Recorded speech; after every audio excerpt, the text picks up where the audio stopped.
যোৱা 6 ডিচেম্বৰত ডিব্ৰুগড়ত প্ৰথম এই কাৰ্যসূচী লঞ্চ কৰা হৈছিল আৰু এতিয়া আমি আজি চিৰাং জিলাৰ বিভিন্ন ৰাইজৰ যিখিনি অভাৱ অভিযোগ বিভিন্ন সংগঠন দল বা যিকোনো ব্যক্তিয়ে যদি কিবা মনৰ কথা ক'ব বিচাৰে আৰু যিখিনি তেখেতসকলে আগন্তুক সময়ত কংগ্ৰেছৰ নিৰ্বাচনী ইস্তাহাৰৰ বিষয়বস্তু হোৱাটো বিচাৰে আমি তেখেতসকলক এই বিষয়ে সজাগ কৰিবলৈ আহিছোঁ। আমাৰ কিছুমান বক্স দিয়া হৈছে য'ত পৰামৰ্শ দিব পাৰিব, এটা QR কোড দিয়া হৈছে, নতুন অসম নামেৰে এটা ৱেবছাইট দিয়া হৈছে আৰু ইয়াৰ উপৰিও ইয়াৰ পূৰ্বে লঞ্চ কৰা হৈছিল assamjustice.com নামৰ এটা কমপ্লেইন পৰ্টেল।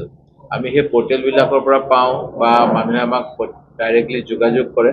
আমি আগন্তুক সময়ত যাতে বিজেপিৰ যিটো কথা আছিল তেওঁলোকৰ কেন্দ্ৰীয় সভাপতি অমিত শ্বাহ ডাঙৰীয়া এটা সময়ত ক'লে ইস্তাহাৰবিলাক নিৰ্বাচনী জুমলা।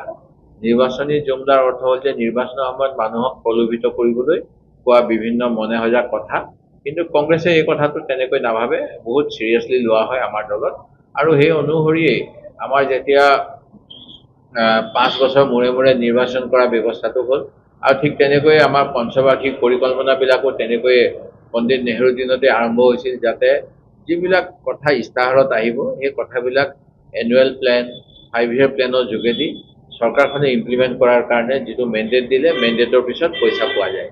অৱশ্যে পৰৱৰ্তী সময়ত এই ছিষ্টেমটোৱে আঁতৰাই দিলে। আজি প্লেনিং কমিশ্যন নাই, নীতি আয়োগ হ'ল। আজি খুব শেহতীয়াকৈ যিটো ভাৰতবৰ্ষৰ মাত্ৰ কেইখনমান খৰাং পীড়িত ৰাজ্যত এনৰেগা আঁচনিটো কৰা হৈছিল, ৰুৰেল এমপ্লয়মেণ্ট গ্যাৰাণ্টি স্কিম। পৰৱৰ্তী সময়ত ইয়াক মহাত্মা গান্ধীৰ নামেৰে নামকৰণ কৰা হ'ল আৰু ইয়াত যিকোনো মানুহে তেওঁক যদি কাম লাগে, তেখেতৰ যদি কালিদাসে কৈছিলে অন্ন চিন্তা চমৎকাৰ, সেই গতিকে তেওঁক যদি খোৱা বোৱা কৰিবলৈ অসুবিধা হৈছে, কোনো কাম বিচাৰি পোৱা নাই, চৰকাৰী অফিচলৈ তেখেতে এখন দৰখাস্ত লিখি দিলেই তেওঁ 15 দিনৰ ভিতৰত চৰকাৰে কাম দিবলৈ বাধ্য। এটা ডিমাণ্ড বেছড স্কিম আছিলে, আইন আছিলে।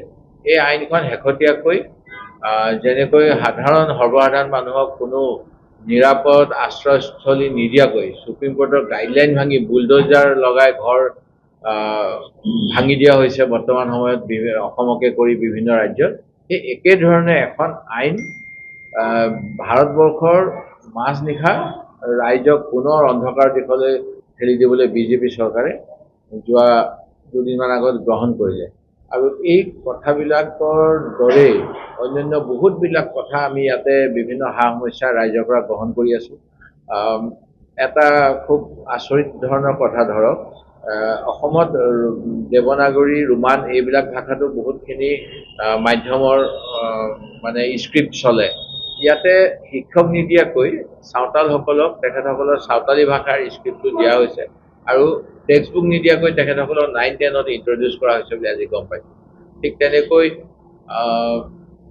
বহুত অন্যান্য সমস্যা, মাটি পট্টাৰ সমস্যা বা আঁচনি পৰা বঞ্চিত কৰি ৰখাৰ সমস্যা, সেয়া লাগে BTD এৰিয়াতে হওক বা নন BTD এৰিয়াত, এই কথাবিলাকো আমাৰ সন্মুখলৈ আহিছে আৰু এই কথাবিলাক আমি আগন্তুক সময়ত আশা কৰিম যে আমাৰ চৰকাৰ আহি আমি সমাধান কৰিব পৰাকৈ আমি ৰাইজৰ কামখিনি প্ৰতিশ্ৰুতি দিব পাৰিম আৰু সেই গতিকে আজি আব্দুল খালেক প্ৰাক্তন সাংসদ, মই, আমাৰ আৰু 2জনমান সতীৰ্থ আহিব পৰা নাই, শান্তনু চক্ৰৱৰ্তী মেনিফেষ্টো কমিটিৰ তেখেত কনভেনৰ আৰু জিলা সভাপতিসকল আৰু সদস্যসকলে আজি ইয়াতে আমি উপস্থিত হৈছোঁহি আৰু অহাকালিলৈ আমি বৰপেটা জিলাত এই কাম কৰিম।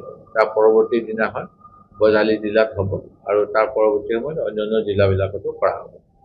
এতিয়ালৈকে ইয়াতে 12 আৰু আহি আছে, প্ৰায় 20টামান হৈছে এতিয়ালৈকে আৰু কিছু আহিবলগীয়া আছে। বৰ্তমান সময়ত দেখা যায় যে বিজেপিৰ লগত দুয়োটা দলে মিত্ৰতা ৰাখি আছে, UPPL হওক বা BPF হওক। আগন্তুক সময়ত তেখেতসকলৰ কি স্থিতি হ'ব তাৰ ওপৰত আমাৰ নিৰ্ভৰ কৰিব, কিন্তু আৰু যদি অন্যান্য বিভিন্ন ৰাজনৈতিক দল আছে যিসকলে BTD তেওঁলোকেও ৰাজনীতি কিছু স্থান লৈ আছে, তেনেকুৱা পালে মানে নিশ্চয় এইবিলাক দলৰ লগতো আমি সহযোগিতা কৰিবলৈ চেষ্টা কৰিম।